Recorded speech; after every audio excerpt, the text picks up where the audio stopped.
Job లేక ఇబ్బంది పడుతున్నారా? అయితే మెడికల్ కోడింగ్ మీకు మంచి ఆప్షన్. వెంటనే కాల్ చేసి కోర్సులో జాయిన్ అవ్వండి.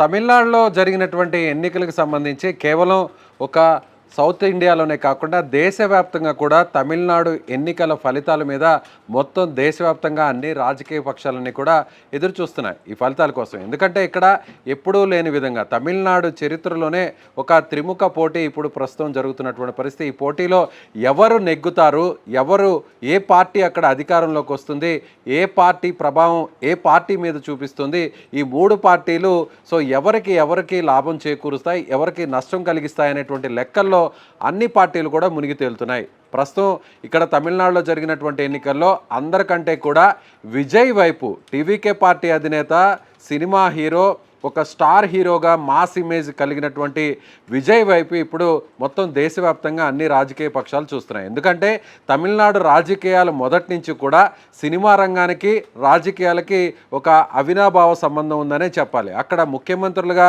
ఆ పీఠాన్ని అధిరోహించాలన్నా కూడా, ఖచ్చితంగా అక్కడ ప్రజల మన్ననలు పొందాలన్నా కూడా సినిమా రంగానికి సంబంధించినటువంటి వారికే ఇప్పటి వరకు కూడా అక్కడ ముఖ్యమంత్రులుగా ఉన్నటువంటి పరిస్థితి ఉంది. అలాగే ఆ సినిమా రంగానికి సంబంధించినటువంటి ఆ కుటుంబ నుంచి వారసులుగా వచ్చిన వారు కూడా ముఖ్యమంత్రిగా ఉన్న విషయం మనకి ప్రత్యేకంగా చెప్పుకోవచ్చు. డిఎంకే పార్టీకి సంబంధించిన అధినేతగా ఉన్నటువంటి ఎవరైతే కరుణానిధి ఉన్నారో ఆయన కూడా సినిమా రంగానికి సంబంధించినటువంటి ఒక రచయితగా ఉండి, ఒక విప్లవకారుడుగా ఉండి ఆయన డిఎంకే పార్టీకి సంబంధించినటువంటి అధినాయకుడిగా ఎన్నికై ఆ తర్వాత ఆయన ముఖ్యమంత్రి పార్టీని ముఖ్యమంత్రిగా ఆ పార్టీ అధినేతగా ముఖ్యమంత్రిగా ఆయన ఆ స్థానాన్ని అధిరోహించాడు. అయితే అప్పుడు ఎంజీఆర్ ఆ పార్టీలో ఒక మాస్ ఇమేజ్ కలిగినటువంటి ఎంజీఆర్ను కూడా ఆ పార్టీలో ఒక ప్రచారకర్తగా తీసుకొచ్చి అప్పట్లో డిఎంకే పార్టీ గెలుపొందినటువంటి పరిస్థితి.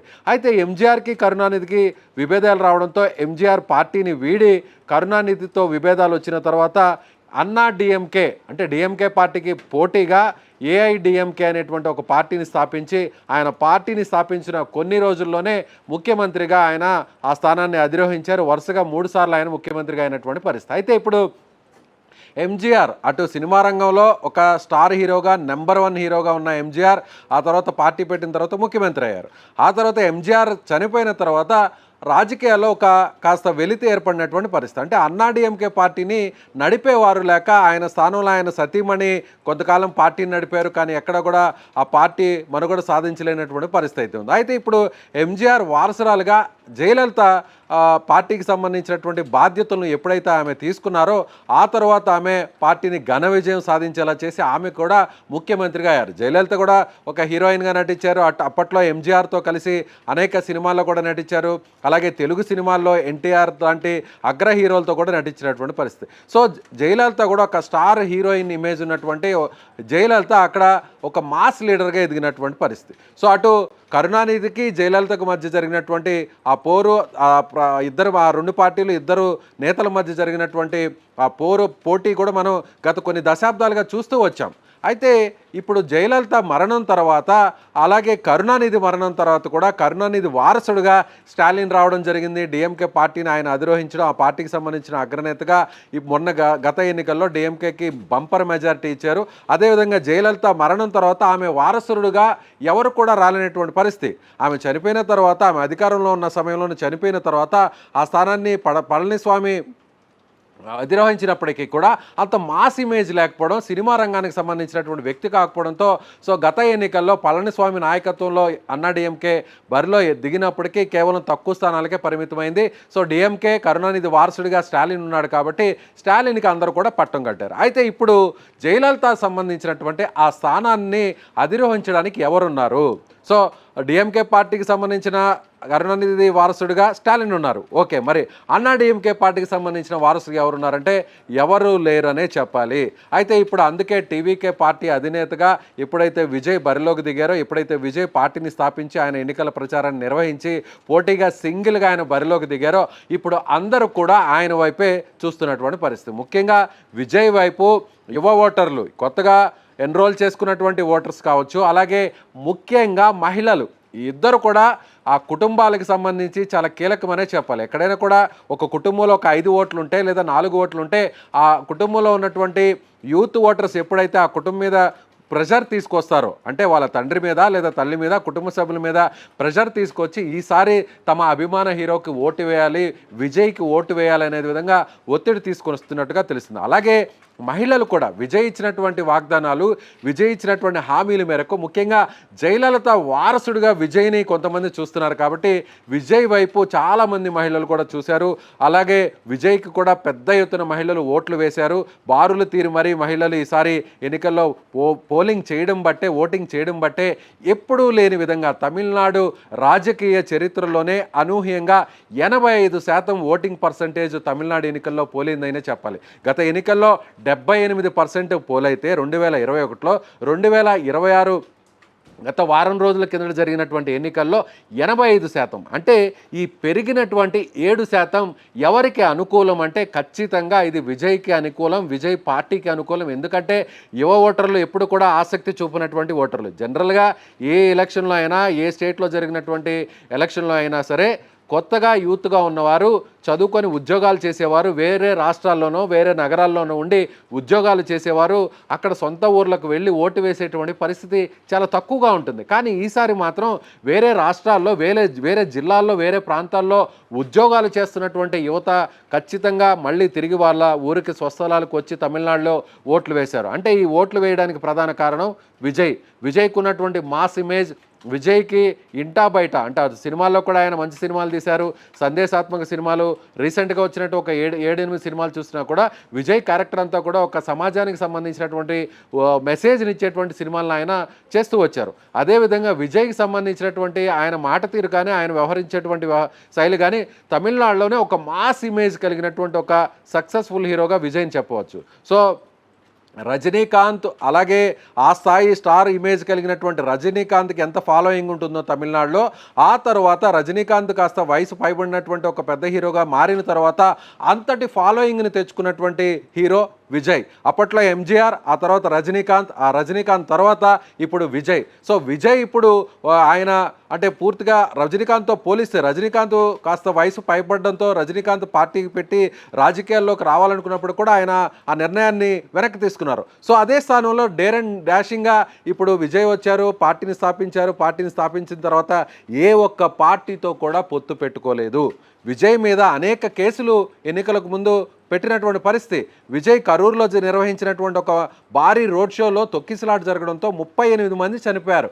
38 మంది చనిపోతే సిబిఐ ఎంక్వైరీ వేశారు. అలాగే అనేక రకాల విచారణలు చేపట్టారు. విజయ్ని ఒకనొక దశలో అరెస్టు కూడా చేస్తారు అనేటువంటి ఒక ప్రచారం కూడా జరిగింది. ఆ తర్వాత ఆయన కుటుంబానికి సంబంధించి కూడా భార్యతో విభేదాలు రావడం, భార్య కూడా ఒక కోర్టులో కేసు వేయడం, విడాకులకు సంబంధించినటువంటి ఒక కేసు కూడా ప్రస్తుతం నడుస్తూ విజయ్ని అటు ఇంటా బయట కూడా అన్ని రకాలుగా ఇబ్బంది పెట్టేటువంటి ప్రయత్నం అక్కడ రాజకీయ పక్షాలన్నీ కూడా చేశాయి. ఆ తర్వాత కూడా ఎన్నికలకు సమీపించిన తర్వాత పోటీకి ముందు కూడా విజయ్ సమర్పించినటువంటి ఎన్నికల అఫిడవిట్లో కూడా అవకతవకలు ఉన్నాయి. విజయ్కి సంబంధించినటువంటి నామినేషన్ కూడా క్యాన్సిల్ చేయాలనేటువంటి ఒక పిటిషన్ కూడా హైకోర్టులో వేయడం జరిగింది. అయితే ఇప్పుడు తాజాగా హైకోర్టులో వేసినటువంటి ఆ పిటిషన్ కూడా కోర్టు కొట్టివేసింది.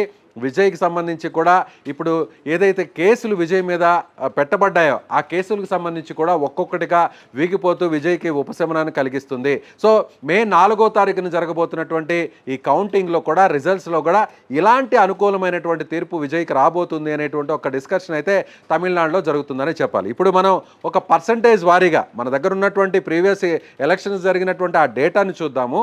విజయ్ ఎందుకు ఇప్పుడు కింగ్ మేకర్గా మారబోతున్నాడు అనేటువంటి ఒక అనాలిసిస్ కూడా మనం ఈ వీడియోలో ఒకసారి మీకు చెప్పేటువంటి ప్రయత్నం చేస్తాను. సరిగ్గా 2021లో మనం చూసినట్లయితే మొత్తం తమిళనాడులో 234 అసెంబ్లీ స్థానాలు ఉన్నాయి. అందులో సగం సీట్లు వేసుకుంటే 117 స్థానాలు, మ్యాజిక్ ఫిగర్ అంటే 118 స్థానాలు ఏ కూటమికి, ఏ పార్టీకి వస్తాయో వాళ్ళు ప్రభుత్వాన్ని ఏర్పాటు చేస్తారో ఆ ప్రభుత్వంలో వాళ్ళు ముఖ్యమంత్రిగా అయ్యేటువంటి అవకాశం ఉంది. గత ఎన్నికల్లో 2021లో 78% పోలింగ్ పర్సంటేజ్ అక్కడ నమోదైంది. అందులో డిఎంకే పార్టీకి 100% ఒకసారి చూసినట్లయితే 78%లో 45.3% డిఎంకేకి వచ్చింది. అలాగే ఏఐడిఎంకేకి 39% వచ్చింది, ఇతరులకు 14% వచ్చింది. అంటే దాదాపుగా 15%. అంటే డిఎంకేకు ఏఐడిఎంకేకు మధ్య ఉన్నటువంటి అక్కడ గెలుపు శాతం ఎంత అంటే 6%. 6% తేడాతోనే భారీ విజయాన్ని అక్కడ సాధించింది డిఎంకే పార్టీ. డిఎంకే పార్టీకి వచ్చినటువంటి సీట్లని, డిఎంకే పార్టీ అంటే డిఎంకే కూటమిలో చూసినట్లయితే డిఎంకే పార్టీ, కాంగ్రెస్ పార్టీ, వామపక్షాలు, ఇతర తమిళనాడులో ఉన్నటువంటి చిన్న చిన్న పార్టీలన్నీ కలుపుకొని ఒక కూటమిగా ఏర్పాటై అక్కడ డిఎంకే పార్టీకి వచ్చినటువంటి స్థానాలు చూసినట్లయితే ఆ కూటమికి 133 స్థానాలు వచ్చాయి. అంటే బంపర్ మెజారిటీ వచ్చింది. 1/3% అక్కడ ఆ పార్టీకి గత ఎన్నికల్లో వచ్చాయి. ఇక అన్నాడీఎంకే పార్టీకి జయలలిత మరణం తర్వాత జరిగినటువంటి ఎన్నికలు కావడంతో అక్కడ ఆ పార్టీని నడిపించేటువంటి నాయకత్వం లేకపోవడంతో ఆ నాయకత్వ లేమితో డిఎంకే పార్టీకి కేవలం 65 సీట్లు మాత్రమే వచ్చినటువంటి పరిస్థితి. అంటే ఇప్పుడు 6% తేడా గత ఎన్నికల్లో స్పష్టంగా కనిపించింది. అంతకుముందు ఎన్నికలను ఒకసారి మనం పరిశీలించేటువంటి ప్రయత్నం చేద్దాం. 2016లో జరిగినటువంటి అసెంబ్లీ స్థానాల్లో తమిళనాడు ఎన్నికల్లో అప్పుడు దాదాపుగా ఏఐడిఎంకే అంటే అప్పుడు అధికారంలోకి అన్నాడీఎంకే రెండోసారి వచ్చింది. అప్పుడు వచ్చినటువంటి ఓట్ల శాతం చూసినట్లయితే అప్పుడు 40.8% అన్నాడీఎంకేకి వచ్చింది. అప్పుడు జయలలిత సారథ్యంలోని ఎన్నికలు జరిగాయి. రెండవసారి ఆమె వరుసగా ముఖ్యమంత్రి అయ్యారు. ఇక డిఎంకేకి అంటే అప్పుడు కరుణానిధి ఆయన బతికే ఉన్నారు. కరుణానిధి నాయకత్వంలో జరిగినటువంటి ఆ ఎన్నికల్లో డిఎంకే పార్టీకి 39.4% అంటే కేవలం 1.4% మాత్రమే డిఎంకే పార్టీకి, అన్నా డిఎంకే పార్టీకి అక్కడ పర్సంటేజ్ తేడా ఉంది. ఈ పర్సంటేజ్ తేడాలోనే అంటే 1.4% తేడాతోనే అన్నా డిఎంకే పార్టీకి 136 సీట్లు వచ్చాయి. డిఎంకే పార్టీకి ఆ కూటమికి 98 సీట్లు వచ్చాయి. అంటే దాదాపుగా 40 సీట్ల తేడా, 1.5%తోనే 40 సీట్లు తేడా వచ్చాయంటే ఇక 1% ఇప్పుడు త్రిముఖ పోటీ జరిగితే 1% తేడా వచ్చినా కూడా అంటే ఫస్ట్ ప్లేస్లో నిలిచినటువంటి పార్టీకి, సెకండ్ ప్లేస్లో నిలిచినటువంటి పార్టీకి డిఫరెన్స్ ఒకవేళ చూస్తే చాలా దగ్గరగా వచ్చినటువంటి ఒక మార్జిన్ వచ్చినా కూడా అక్కడ గెలుపోటములు పూర్తిగా తారుమారైపోతాయి. కానీ గత ఎన్నికల్లో అలాగే 2011లో ఒకసారి చూద్దాం మనం. 2011లో అప్పుడు జయలలిత ముఖ్యమంత్రి, మళ్ళీ ఆమె కూడా ముఖ్యమంత్రి అయ్యారు, అంతకుముందు అయ్యారు. అప్పుడు అన్నాడీఎంకే పార్టీకి 51% బంపర్ మెజారిటీ అక్కడ పోలింగ్ పర్సంటేజ్ వచ్చింది. సో అప్పుడు 203 స్థానాలు జయలలితకు రావడం జరిగింది. డిఎంకే పార్టీకి కరుణానిధి నాయకత్వంలో 2011లో 39.5% అంటే కేవలం 31 స్థానాలకే 234లో డిఎంకే పార్టీ సాధించగలిగింది. సో అక్కడ విక్టరీ పర్సంటేజ్ మనకు ఆ డిఫరెన్స్ చూసినట్లయితే 12%. ఇదొక రికార్డ్ అని చెప్పాలి. 12% తేడాతో దాదాపుగా అటు డిఎంకే పార్టీకి, అన్నా డిఎంకే పార్టీకి ఉన్న సీట్ల తేడా 160 సీట్ల తేడా. 234 సీట్లలో 203 స్థానాలు అన్నాడీఎంకే పార్టీ అప్పుడు గెలవగలిగింది. అంటే వన్ సైడ్గా మొత్తం ఎలక్షన్ మొత్తం అంతా కూడా వన్ సైడ్ కలిసి. కానీ రెండోసారి మళ్ళీ 2016లో జరిగిన ఎన్నికల్లో ముఖ్యమంత్రి మళ్ళీ జయలలితనే అయ్యారు. అత్యధిక స్థానాలు అన్నాడీఎంకేకే వచ్చాయి. కానీ కేవలం 1.4% మాత్రమే తేడా ఉంది. అయినా కూడా 136 స్థానాలు అన్నాడీఎంకేకి వచ్చాయి, డిఎంకేకి 98 స్థానాలు. అంటే పోలింగ్ పర్సంటేజ్ ఎంత కీలకం అనేది ఈ ఎన్నికలు, తమిళనాడు ఎన్నికల్లో ప్రీవియస్గా జరిగినటువంటి 3-4 ఎన్నికలను కూడా మనం పరిశీలించితే మనకి చాలా స్పష్టంగా అర్థమవుతుంది. అంటే ఇప్పుడు విజయ్కి ఎంత పర్సంటేజ్ వస్తుంది?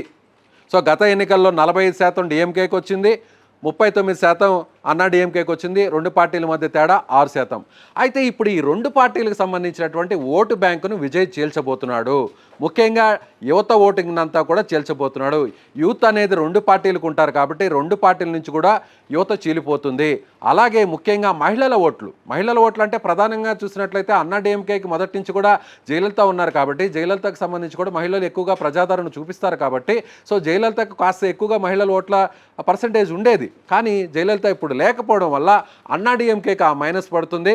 అదేవిధంగా ఏ ఎన్నికల్లో అయినా సరే తమిళనాడులో మహిళలు ఎవరి వైపు నిలుస్తారో వాళ్లే అధికారంలోకి రావడం అనేది పక్కాగా ఇప్పటివరకు జరిగినటువంటి 5-6 ఎన్నికల్లో మనం చూసినటువంటి పరిస్థితి. అయితే ఇప్పుడు ఈ ఎన్నికల్లో మహిళలు ఒకసారి స్టాలిన్ని చూసేసాం, చాలాసార్లు డిఎంకే పార్టీకి అధికారాన్ని ఇచ్చాం. అన్నా డిఎంకే పార్టీని ఇప్పుడు నడిపించేటువంటి నాయకుడు లేడు. ఒక మాస్ ఇమేజ్ ఉండి క్రౌడ్ పుల్లర్గా ఉండేటువంటి ఆ నాయకత్వం కలిగినటువంటి పరిస్థితులు ఇప్పుడు ఆ పార్టీకి లేవు. సో ఇప్పుడు ఆ స్థాయిలో ఒక మాస్ ఇమేజ్ ఉండి రాష్ట్ర వ్యాప్తంగా అందరికీ తెలిసినటువంటి ఒక వ్యక్తిగా నాయకుడిగా ఎవరు అంటే అది ఖచ్చితంగా విజయ్ ఉన్నాడు. కాబట్టి విజయ్ ఒక ప్రజాకర్షణ కలిగినటువంటి నాయకుడు కాబట్టి ఆయన ఆల్రెడీ సినిమాల్లో ఒక సక్సెస్ఫుల్ హీరోగా, ఒక మాస్ స్టార్ హీరోగా ఉన్నాడు కాబట్టి సో విజయ్ వైపు ఈసారి మహిళలు పెద్ద ఎత్తున చూశారు. విజయ్ కూడా ఇచ్చినటువంటి హామీలు కావచ్చు, వాగ్దానాలు కావచ్చు, అలాగే విజయ్ ఒంటరిగా పోటీ చేశాడు. ఇక్కడ విజయ్ ఒంటరిగా పోటీ చేయడంతో అటు పైనుంచి కేంద్రం నుంచి కావచ్చు, రాష్ట్రంలో అధికారంలో ఉన్నటువంటి పార్టీలు కావచ్చు విజయ్ మీద ఒత్తిడి తీసుకొచ్చి కేసులు బనాయించారు అనేటువంటి ఒక సానుభూతి పెద్ద ఎత్తున అక్కడ విజయ్కి తమిళనాడులో వచ్చింది. అది మహిళల ఓట్లు విజయ్ వైపు టర్న్అవుట్ అవడానికి ప్రధానంగా అక్కడ కీలక భూమిక పోషించాయనేదే చెప్పాలి. కాబట్టి ఇప్పుడు మహిళలు విజయ్కి భారీ స్థాయిలో కానీ నిలబడితే విజయ్కి భారీ స్థాయిలో ఓటింగ్ పర్సంటేజ్ పెరగబోతుంది. అంటే స్టార్ట్ అవబోతుంది. ఫస్ట్ టైం పోటీ చేశారు కాబట్టి. అంటే ఇప్పుడు ఒకవేళ విజయ్ కనీసం 20 నుంచి 25%, ఒకవేళ అధికారాన్ని కొల్లగొట్టాలంటే, అధికారాన్ని ఆయన స్థాపించాలంటే, ఆయన పార్టీ అధికారంలోకి రావాలంటే ఖచ్చితంగా 35% పైబడే అక్కడ పార్టీ సాధించాల్సినటువంటి పరిస్థితి. ఒకవేళ 3 పార్టీలు ఒకవేళ 100% 3 పార్టీలు త్రిముఖంగా పోటీలో ఉన్నాయి కాబట్టి 3 పార్టీలు చేర్చుకున్నా కూడా 30% వేసుకున్నా కూడా, ఒకవేళ భారీ మెజారిటీ వచ్చినా కూడా ఒక పార్టీకి 40% లేదా 37% వచ్చినా కూడా, ఇంకొక పార్టీకి 30-32 మధ్య ఆగిపోయినా కూడా, ఇంకొక పార్టీకి 25% వచ్చినా కూడా ఇప్పుడు ఫస్ట్ ప్లేస్ ఎవరు, సెకండ్ ప్లేస్ ఎవరు, థర్డ్ ప్లేస్ ఎవరు అనేది ఇప్పుడు అక్కడ నిర్ణయించుకోవాల్సినటువంటి పరిస్థితి. ఒకవేళ విజయ్ అధికారాన్ని స్థాపించాలి అంటే ఖచ్చితంగా విజయ్ కానీ 35% కానీ పోలింగ్ పర్సంటేజ్ విజయ్ వైపు వస్తే వన్ సైడ్. సో విజయ్కి అక్కడ 118 సీట్లు మెజారిటీ రావడం అనేది పక్కా. కానీ విజయ్కి అంత శాతం ఫస్ట్ టైం ఆయన పోటీ చేశాడు. ఎక్కడ ఎన్నికల్లో ₹1 కూడా ఖర్చు పెట్టలేదు. డిఎంకే పార్టీ ఎన్నికల్లో ఖర్చు పెట్టింది. ఒక్కొక్క అభ్యర్థి ₹1000, 1500, కొన్ని చోట్ల 2000 కూడా ఇచ్చినటువంటి పరిస్థితి అధికారంలో ఉన్నటువంటి పార్టీ. అలాగే అన్నా డిఎంకే పార్టీ కూడా కొన్ని చోట్ల ₹1000, కొన్ని చోట్ల 1500 కూడా ఇచ్చినటువంటి పరిస్థితి ప్రతిపక్షంలో ఉన్న అన్నా డిఎంకే. కాబట్టి విజయ్ ఎక్కడా కూడా ₹1 కూడా ఖర్చు పెట్టకుండా ఎన్నికల్లో పోటీ చేశాడు. కాబట్టి ఈసారి డబ్బులు ఖర్చు పెట్టకుండా ఎన్నికల్లో అన్ని సీట్లు, అన్ని ఓట్లు సాధించడం సాధ్యమేనా అనేది ఇప్పుడు అందరూ కూడా రాజకీయ విశ్లేషకులు అంచనా వేస్తున్నటువంటి మాట. అయితే ఇప్పుడు ప్రధానంగా ఇప్పటివరకు తమిళనాడులో ఉన్నటువంటి ఆ సాంప్రదాయానికి విజయ్ చెక్కు పెట్టబోతున్నాడు. డబ్బులు ఖర్చు పెట్టకపోయినా కూడా 35% రాకపోయినా కూడా 20 నుంచి 25% వచ్చినా కూడా విజయ్కి వచ్చేటువంటి సీట్ల సంఖ్య ఖచ్చితంగా 25 నుంచి 35 వరకు కూడా చేరుకుంటుంది. విజయ్ చీల్చేటువంటి ఓట్లన్నీ కూడా ఆ మెజారిటీని, అంటే అధికార పార్టీ మెజారిటీ అయినా ఉండొచ్చు, లేదా ప్రతిపక్ష పార్టీ అన్నా డిఎంకే పార్టీకి వచ్చేటువంటి మెజారిటీ అయినా కూడా విజయ్ చీలుస్తాడు. కాబట్టి అక్కడ డిఎంకే, అన్నా డిఎంకేలో ఒకవేళ డిఎంకే ఫస్ట్ ప్లేస్లో గెలవాల్సి ఉండి సెకండ్ ప్లేస్లో అన్నా డిఎంకే ఉంటే విజయ్ వచ్చాడు. కాబట్టి విజయ్కి వచ్చే ఓట్లు అది డిఎంకే నుంచి అయినా పడవచ్చు, అన్నా డిఎంకే నుంచి అయినా పడవచ్చు. విజయ్ చీల్చే ఓట్లు అది కనీసం ఒక్కొక్క నియోజకవర్గంలో విజయ్కి 20,000 ఓట్లు, లేదు రమారమి చూసినట్లయితే ఒక 10,000 ఓట్లు వచ్చినా కూడా అది ఖచ్చితంగా గెలుపుటములను తారుమారు చేస్తుంది. ప్రధానంగా ఈ పార్టీల మీద ఆ ప్రభావం చూపిస్తుంది. మరొక విషయాన్ని కూడా ఈ విశ్లేషణలో నేను చెప్పదలుచుకున్నాను. ఏంటంటే ఇక్కడ ప్రధానంగా విజయ్ కొట్టే దెబ్బ కూడా ఎలా ఉండబోతుందంటే, ఈసారి ఇక్కడ 2 కూటములు పోటీ చేస్తున్నాయి. అన్నా డిఎంకే కూటమిలో బీజేపీ ఉంది, పిఎంకే పార్టీ ఉంది, ఇతర చిన్న చితక పార్టీలు ఉన్నాయి. అలాగే డిఎంకే పార్టీలో డిఎంకే ఉంది, కాంగ్రెస్ పార్టీ ఉంది, వామపక్ష పార్టీలు ఉన్నాయి, మిగిలినటువంటి చిన్న చితక పార్టీలు ఉన్నాయి. ఈ పార్టీలు కూడా సీట్ల షేరింగ్ అనేది ఇవ్వడం జరిగింది. 234 స్థానాల్లో డిఎంకే పోటీ చేసిన స్థానాలు 176 మాత్రమే. అన్నా డిఎంకే పోటీ చేసిన స్థానాలు 172 మాత్రమే. కాంగ్రెస్ పార్టీ డిఎంకేకి 28 సీట్లు ఇచ్చింది, డిఎండికేకు 10 సీట్లు ఇచ్చింది, సిపిఐకు 5 సీట్లు ఇచ్చింది, సిపిఎంకు 5 సీట్లు ఇచ్చింది. అన్నా డిఎంకే కూటమిలో, ఎన్డీఏ కూటమిలో అన్నా డిఎంకే 172 స్థానాల్లో పోటీ చేసింది, బీజేపీకి 33 స్థానాలు ఇచ్చింది, పిఎంకే పార్టీకి 18 స్థానాలు ఇచ్చింది, ఏఎంఎంకేకు 11 స్థానాలు ఇచ్చింది. సో డిఎంకేకి సంబంధించిన సాంప్రదాయ ఓటర్లు మిత్రపక్షాలైనటువంటి కాంగ్రెస్కి వేయడానికి ఇష్టం లేకపోయినా, లేదంటే డిఎండికే వేయడానికి ఇష్టం లేకపోయినా, వామపక్షాలకు వేయడానికి ఇష్టం లేకపోయినా, వాళ్ళ ఓట్లు డిఎంకే పార్టీకి అనుకూలంగా ఉన్న ఓట్లు కూడా విజయ్ వైపు వేసేటువంటి అవకాశం ఉంది. అదేవిధంగా అన్నా డిఎంకేకి సంబంధించినటువంటి సాంప్రదాయ ఓటర్లు, అనుకూల ఓటర్లు కూడా అక్కడ బీజేపీకి 33 సీట్లు ఇచ్చారు, పిఎంకేకి 18 సీట్లు ఇచ్చారు, ఏఎంఎంకేకి 11 సీట్లు ఇచ్చారు. కాబట్టి అన్నా డిఎంకేకి సంబంధించిన సాంప్రదాయ ఓటర్లు, ఆ ఫ్యాన్స్, ఆ పార్టీకి సంబంధించిన క్రియాశీలక నాయకులు, కార్యకర్తలు కూడా ఒకవేళ ఇతర పార్టీలకు వేయడానికి, మిత్ర పార్టీలకు వేయడానికి ఇష్టం లేకపోతే విజయ్ వైపు చూసేటువంటి అవకాశం ఉంది. ఇక్కడే మనకు చూసినట్లయితే దాదాపుగా 100 సీట్లు వరకు కూడా నేరుగా డిఎంకే, అన్నా డిఎంకే పోటీ చేయట్లేదు. కాబట్టి ఈ 100 సీట్ల మీద విజయ్ మార్కు ఖచ్చితంగా పడబోతుంది. ఈ 100 సీట్లలో విజయ్ ఎన్ని సీట్లు సాధిస్తాడు అనేది కూడా చాలా కీలకంగా మారే అవకాశం ఉంది. అలాగే విజయ్ ప్రధానంగా అర్బన్ సీట్ల మీద ఇక్కడ కాన్సన్ట్రేట్ చేశాడు. ఆయన పెరంబూర్లో, తమిళనాడులో ఉన్న చెన్నై నగరంలోనే పోటీ చేశారు. అలాగే మరో స్థానంలో తిరుచిరాపల్లికి సంబంధించిన ఈస్ట్ స్థానం నుంచి పోటీ చేశాడు. విజయ్ చదువుకున్న వాళ్ళు ఈసారి విజయ్ వైపు చూస్తున్నారనేటువంటి ఒక చర్చ పెద్ద ఎత్తున నడుస్తుంది. దానికి సంబంధించిన సర్వే ఫలితాలు కూడా ఇప్పటి వరకు వచ్చాయి.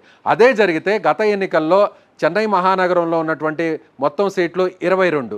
22కి 22 గత ఎన్నికల్లో డిఎంకే క్లీన్ స్వీప్ చేసింది అక్కడ. అయితే ఈసారి అక్కడ మళ్ళీ విజయ్ పోటీ చేస్తున్నాడు కాబట్టి, అలాగే గతంలో డిఎంకేకి సంబంధించిన ఇద్దరు కూడా, ఉదయనిధి స్టాలిన్ కావచ్చు, తండ్రి స్టాలిన్ కావచ్చు, ఇద్దరు కూడా చెన్నై నగరం నుంచే పోటీ చేశారు. కాబట్టి దాని ప్రభావం చెన్నై నగరంలో ఉన్న మిగతా సీట్ల మీద పడి క్లీన్ స్వీప్కు కారణమైంది. ఇప్పుడు విజయ్ అదే చేయబోతున్నాడా? అలాగే తిరుచిరాపల్లి కూడా 10 నుంచి 8 సీట్లు ఉన్నాయి. అక్కడ కూడా విజయ్ అక్కడ దుందుబి మోగించబోతున్నారు అంటున్నారు. అలాగే మదురైలో కూడా విజయ్కి సంబంధించినటువంటి పార్టీకి అనుకూలంగా వచ్చేటువంటి అవకాశాలు ఉన్నాయంటున్నారు. కోయంబత్తూరుకి సంబంధించి కూడా ఆ నగరంలో కూడా విజయ్కి అనుకూలంగా రాబోతున్నాయంటున్నారు. ఇక సేలం అలాగే మదురై ఇతర ప్రాంతాల్లో కూడా రమారమి సగం సీట్లలో కూడా విజయ్ హవా కనిపించేటువంటి అవకాశం ఉంది. ఇలా ఎట్లా చూసుకున్నా కూడా విజయ్కి కనీసంలో కనీసం ఒక 25 సీట్లు కానీ వస్తే ఖచ్చితంగా అక్కడ హంగు అనేది వస్తుంది. ఆ హంగులో విజయ్ కింగ్ మేకర్గా మారబోతున్నారు. విజయే సీఎం కాబోతాడు. విజయ్ ఎవరికి సపోర్ట్ చేస్తే ఆ పార్టీ అధికారంలోకి వస్తుంది. కాబట్టి విజయ్ ఖచ్చితంగా సీఎం స్థానాన్ని డిమాండ్ చేసేటువంటి అవకాశం ఉంది. నెంబర్ 1 ప్లాన్ ఏ అంటే పూర్తి స్థాయిలో ప్రజలంతా విజయ్ వైపు నిల్చుంటే విజయ్కే ఓట్లు వేస్తే విజయ్కి 35 పైబడి పోలింగ్ పర్సంటేజ్ నమోదైతే విజయ్ పార్టీయే పూర్తి స్థాయిలో ఏకపక్షంగా అధికారంలోకి వస్తుంది.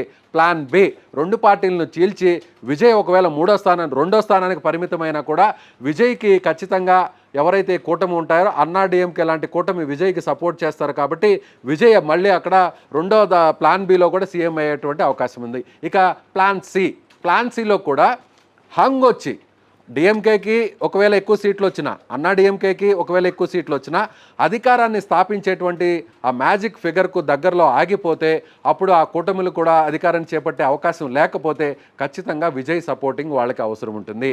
అప్పుడు కూడా విజయ్ సీఎం సీట్ని డిమాండ్ చేసేయచ్చు. లేదంటే తన సంబంధించినటువంటి ముఖ్య నాయకులు కీలకమైనటువంటి మంత్రిత్వ శాఖలను కూడా ఆయన డిమాండ్ చేయవచ్చు. ఇక్కడ మరొక విషయాన్ని కూడా చెప్పాలి. విజయ్ ఇప్పటికే సుడిగాలి పర్యటన చేస్తున్నారు. ఎన్నికల తర్వాత ఆయన మదురైకి వెళ్ళారు. మదురైలో మీనాక్షమ్మ అమ్మవారిని ఒక 2 రోజుల కిందట దర్శనం చేసుకున్నారు, పూజలు నిర్వహించారు. ముఖ్యంగా అక్కడ మురుగన్ టెంపుల్, ముఖ్యంగా తిరుచెందూరు అనేది తమిళనాడులో ఒక ఫేమస్ టెంపుల్. ఉన్నటువంటి ప్రధాన ఆలయాల్లో తిరుచెందూరుకు ఒక ప్రత్యేకమైన విశిష్టత ఉంది. అక్కడ ఎంజీఆర్ కానీ, కరుణానిధి కానీ, జయలలిత కానీ ఎవరైనా కూడా ముఖ్యమంత్రి అయ్యే ముందు, ఎన్నికలకు ముందు అక్కడ వాళ్ళు వెళ్ళి ప్రత్యేక పూజలు నిర్వహించారు. అలా పూజలు నిర్వహించిన తర్వాత వాళ్ళు ముఖ్యమంత్రి స్థానాలని ఇప్పటి వరకు అధిరోహిస్తూ వచ్చారు. అలాంటి సెంటిమెంట్నే మళ్ళీ ఇప్పుడు విజయ్ కంటిన్యూ చేశాడు. అందుకే తిరుచెందూరుకు వెళ్ళి ఆయన నేరుగా సుబ్రహ్మణ్యేశ్వర స్వామి దగ్గర ఆయన పూజలు నిర్వహించి తాజాగా నిన్న సాయంత్రం ఆయన బయటకు రావడం జరిగింది. ఎటు చూసినా కూడా అలాగే రాజకీయ జ్యోతిష్యులు కూడా విజయ్ పార్టీ కింగ్ మేకర్గా మారబోతుంది, విజయ్ కింగ్ మేకర్గా మారబోతున్నాడు, విజయ్ అధికారంలోకి వచ్చినా కూడా ఆశ్చర్యపోనక్కర్లేదు, అన్ని పార్టీల మద్దతు అనేటువంటి ఒక జోస్యాన్ని కూడా చెప్పారు. ఎటు చూసినా కూడా తమిళనాడుకు సంబంధించి కూడా విజయ్ ఇప్పుడు ఒక పెద్ద రాజకీయాల్లో ఒక స్టార్గా కాబోతున్నాడు. సినిమాల్లోనే కాదు స్టార్. అది ఎలాంటి స్టార్ అంటే సీఎం సీట్లో కూర్చునేటువంటి స్టార్డమ్ వస్తుందా, అలాంటి జనాకర్షణ వస్తుందా, లేదంటే సీఎంని చేసేటువంటి ఒక కింగ్ మేకర్గా ఆ శక్తిని ఇప్పుడు అక్కడ ఓటర్లు ఇస్తారనేది కూడా మరొక 4 రోజుల్లో తేలేటువంటి అవకాశం ఉంది. అదేవిధంగా ఇప్పటికే విజయ్కి సంబంధించినటువంటి క్యాబినెట్ కూడా రెడీ అయిపోయింది అనేది ఒక డిస్కషన్ కూడా నడుస్తుంది. ఆ క్యాబినెట్ పేర్లు కూడా ఒకసారి మీకు చెప్పి వినిపించే ప్రయత్నం చేస్తాను. బుస్వే ఆనంద్, ఇతను టీవీకే పార్టీకి సంబంధించిన జనరల్ సెక్రటరీ. ఇతనికి మున్సిపల్ లేదా హోంశాఖ కూడా ఇవ్వబోతున్నారంటూ కూడా అభిమానులు కూడా ఇప్పటికే పోస్టర్లు కూడా వేస్తున్నారు. అలాగే ఆదవ్ అర్జున అనేటువంటి నాయకుడు సంబంధించి కూడా ఇతను టీవీకే పార్టీ ఎన్నికల వ్యూహకర్తగా ఎన్నికల్లో ఈ స్థాయిలో నిర్వహించడానికి ఇతను చాలా కీలకంగా వ్యవహరించారు. అలాగే కేఏ సెంగౌటే అని ఇతను అన్నాడీఎంకే పార్టీలో మంత్రిగా పనిచేశాడు, సీఎంగా సీనియర్ నాయకుడిగా కూడా ఉన్నాడు. కాబట్టి ఈయన కూడా ఇటీవల ఎన్నికలకు ముందు టీవీకే పార్టీలో జాయిన్ అయ్యి ఆయన కూడా పోటీ చేశారు. ఇక కేజీ అరుణ్ రాజ్ ఇతను పార్టీ సిద్ధాంతకర్త, ప్రచార బాధ్యతలన్నీ కూడా ఇతనే నెత్తిన వేసుకొని చేశాడు. ఇతను కూడా క్యాబినెట్లో ఉండేటువంటి అవకాశం ఉంది. ఇక మహిళా కోటాలో చూస్తే విజయలక్ష్మికి మహిళా కోటాలో కూడా క్యాబినెట్లో అవకాశం ఉంటుంది అనేది అక్కడ నాయకులు, అభిమానులు కూడా చెప్తున్నటువంటి పరిస్థితి. ఎటు చూసినా కూడా ఇప్పుడు తమిళనాడులో విజయ్ కీలకంగా కింగ్ మేకర్గా మారబోతున్నాడు. జయలలితకున్నటువంటి మాస్ ఇమేజ్ని, జయలలితగా ఉన్నటువంటి ఆ సినీ గ్లామర్ని, జయలలితకు ఉన్నటువంటి ఆ స్టార్డమ్ని రాజకీయాల్లో కూడా ఆ వారసత్వాన్ని విజయ్ కొనసాగించబోతున్నాడు అనేది ఇప్పుడు రాజకీయ పండితులు చెప్తున్నటువంటి మాట. ఇవన్నీ ఒక ఎత్తు అయితే రేపు మే 4వ తారీఖున జరగబోతున్నటువంటి రిజల్ట్స్ కౌంటింగ్లో వీటన్నిటి మీద కూడా స్పష్టత వస్తుంది. మరొక 24 గంటల్లో కూడా ఎగ్జిట్ పోల్స్ రాబోతున్నాయి. మరొక 24 గంటల్లో కూడా అక్కడ ఎన్నికలకు సంబంధించినటువంటి శాంపిల్స్ సేకరించిన సంస్థలు ఎలాంటి ఫలితాలను ఇస్తాయో తెలుసుకుందాం. సో మళ్ళీ కూడా మరొక 24 గంటల తర్వాత కూడా మరొక విశ్లేషణతో మీ ముందుకు వస్తాను. సో విజయ్ ఎలాంటి రోల్ను ప్లే చేయబోతున్నాడో, విజయ్ ఏ పొజిషన్లో ఉండబోతున్నాడో ఖచ్చితంగా ఈ వీడియో చూసిన వారు కామెంట్ చేయండి.